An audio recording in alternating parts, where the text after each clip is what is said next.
డబ్బు, అనారోగ్యం, ఉద్యోగం, వ్యాపారం, అప్పులతో బాధపడుతున్నారా? మీకోసమే లాంచ్ యువర్ ఫ్యూచర్ ప్రోగ్రామ్.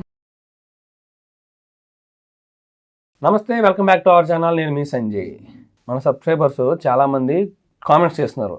ఏ రకంగా అంటే, సార్ నేను ఎవ్రీ మంత్ ఎస్ఐపి చేయలేను, లంసంగా పెట్టుకుంటే ఎట్ అ టైంలోని, అది ఏ టైంలో పెడితే బెస్ట్, ఏ టైంలో ఇన్వెస్ట్ చేస్తే బెస్ట్ అని చెప్పేసి చాలామంది అడుగుతున్నారు.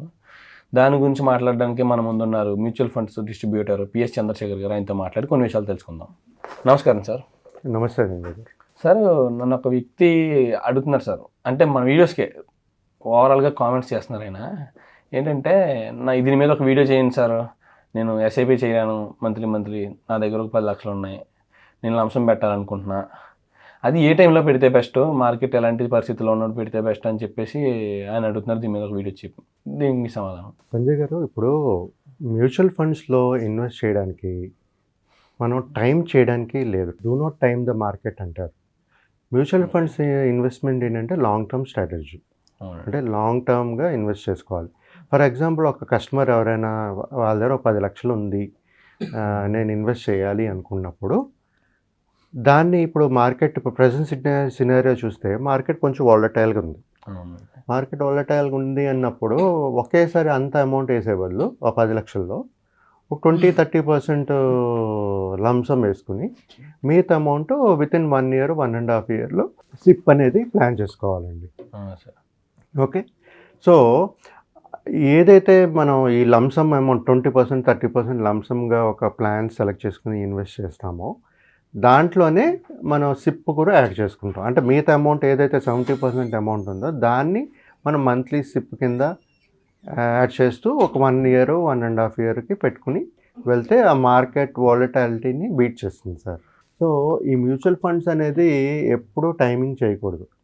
ఒకవేళ ఫర్ ఎగ్జాంపుల్ ఆయన దగ్గర 10 లక్షలు ఉంది, ఓకే అండి, ఆ 10 లక్షలతో పాటు మంత్లీ ఇన్కమ్ ఉంది, నేను సిప్ కూడా చేయగలుగుతాను అనుకున్నప్పుడు ఆ 10 లక్షలు పెట్టేసేయండి, ఇన్వెస్ట్ చేసేసండి వన్ టైం. ఎందుకంటే మనం ఇది 1 year 3 months ట్రేడింగ్ కాదండి, ఇట్ ఈస్ లాంగ్ టర్మ్. అంటే కనీసం ఒక 5 years 7 years 8 years అనే ఇన్వెస్టరే మ్యూచువల్ ఫండ్స్లో ఇన్వెస్ట్ చేయాలి. అది లాంగ్ లంసమ్ అనేది, లంసమ్కి మళ్ళీ సిప్కి రిటర్న్స్ ఏదైనా డిఫరెన్స్ ఉందా అంటే ఎక్కువేం ఉండదండి. Obviously around 12-15% returns, some times 20% returns కూడా వస్తాయి. ఇప్పుడు లంసమ్ వేయడం వల్ల ఏంటంటే, మార్కెట్ పడింది అనుకోండి, వాల్యూ పడిపోతుంది. మీరు దానికి సిప్ లేదనుకోండి, అది రికవరీ అయ్యేటప్పుడు, మార్కెట్ రికవరీ అయ్యేటప్పుడు లోగా రికవరీ అవుతుంది, తక్కువ రిటర్న్స్ వస్తాయి. అదే మీరు సిప్ కూడా యాడ్ ఆన్ చేశారనుకోండి అదే ఇన్వెస్ట్మెంట్స్కి, మీ రిటర్న్స్ బెటర్ రిటర్న్స్ వస్తాయి. ఓకే, సో నేను ఏమంటున్నానంటే, ఇక్కడ లంసం ఉంటే లంసం వేయొద్దు అంటలేదు, దానికి సిప్ యాడ్ ఆన్ చేసుకోండి అంటున్నాను. ఓకే సార్, మంచి రిటర్న్. ఇప్పుడు ఆయన ఏమడుగుతున్నారంటే అండి, మార్కెట్ మొత్తం డౌన్లో ఉన్నప్పుడు లంసంగా పెడితే బాగుండదా అని చెప్పేసి ఆయన అడుగుతున్నారండి. దాని గురించి అదే సార్, ఇప్పుడు మనం మార్కెట్ డౌన్లో ఉందని చెప్పి లంసం పెట్టేస్తాం, రేపు మార్కెట్ ఇంకా పడదని నమ్మకం ఉందా? లేదు సార్, చెప్పలేం. Market is subjected to, mutual funds are subjected to market risk. So పెరగచ్చు, పడవచ్చు. అంటే రేపు పెట్టిన తర్వాత పడితే మన సిప్ యాడ్ ఆన్ చేయట్లేదు కాబట్టి యావరేజ్ అవ్వదు. అదే మనం కొంత అమౌంట్ సేఫ్ సైడ్, కొంత అమౌంట్ లంసం పెట్టుకుని కొంత అమౌంట్ సిప్ చేసుకుంటే ఆ 1.5 yearలో మీకు యావరేజింగ్ అనేది అవుతూ ఉంటుంది. ఓకే, మీకు అంటే మార్కెట్ పడేటప్పుడు మీరు కొన్నారనుకోండి మంత్లీ, అప్పుడు ఎన్ఏవి తక్కువ ఉంటుంది, ఎక్కువ యూనిట్స్ వస్తాయి. మార్కెట్ రికవరీ అయ్యేటప్పుడు మీకు ప్రాఫిట్స్ కూడా అలాగే ఎక్కువ ప్రాఫిట్స్ కనబడుతుంది. లంసం పెట్టే వాళ్ళకి కూడా ఎస్ఐపిని మెర్జ్ చేసుకుంటే దానివల్ల మర్జ్ అంటే వాళ్ళు ఇప్పుడు 10 lakhs అనుకున్నాం కదా, దాంట్లో 20%-30% లంసం వేయండి, లేకపోతే 50% లంసం వేయండి, మిగతా 50%ని సిప్ కింద కన్వర్ట్ చేసుకోండి. అంటే మార్కెట్ బాగాలేనప్పుడు, మీకు తెలిసి మార్కెట్ బాగుంటుంది, నెక్స్ట్ 1-2 years బాగుంటుంది అనుకున్నప్పుడు లంసం వేయండి. ఇప్పుడు చాలా మంది ఉన్నారండి, లక్షలే కాదు కోట్లలో కూడా వేసేవాళ్ళు ఉన్నారు.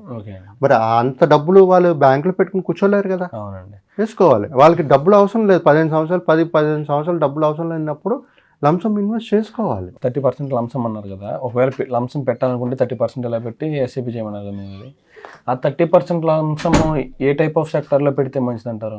ఇన్వెస్ట్మెంట్స్ అనేది మనం డైవర్సిఫై చేసుకోవాలి సార్. ఇప్పుడు ఆ పర్సన్ రిస్క్ అప్టైట్ బట్టి ఆయనకి ఎంత సమయం ఉంది చూసుకుని దాన్ని బట్టి మన లార్జ్ క్యాప్లోనా, మిడ్ క్యాప్లోనా, స్మాల్ క్యాప్లోనా, ఈ 3 కేటగిరీస్ మెయిన్ యాక్చువల్గా. దీంట్ నుంచే తీసేది ఈ sectoral fund, thematic funds, infra అంటారు, ఇది అంటారు, అన్నీ దీంట్ నుంచి వచ్చేవే.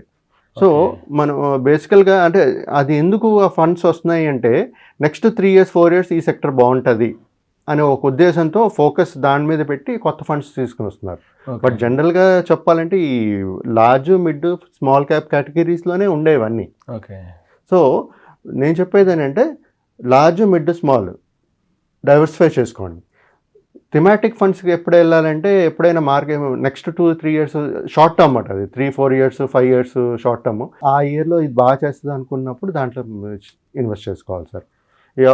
ప్రతి ఒక్క ఇన్వెస్టర్స్ ఇది చేయలేరండి. చేయలేనప్పుడు వాళ్ళ డిస్ట్రిబ్యూటర్స్ని కాంటాక్ట్ చేయండి, వాళ్ళు హెల్ప్ చేస్తారు సార్. సార్ ఇప్పుడు డైరెక్ట్గా ఇన్వెస్ట్ చేసే వాళ్ళకి స్మాల్, మిడ్, లార్జ్ ఈ మూడింట్లో మీరు ఏది ఎక్కువగా ప్రిఫరెన్స్ చేస్తుంటారు, అంటే రిస్క్ ఫ్యాక్టర్స్ తక్కువగా ఉండేలాగా? అదే సంజయ్ గారు, యాక్చువల్గా మీకు చెప్పాను కదా ఇందాక రిస్క్ అప్టైట్ చూసుకోవాలని.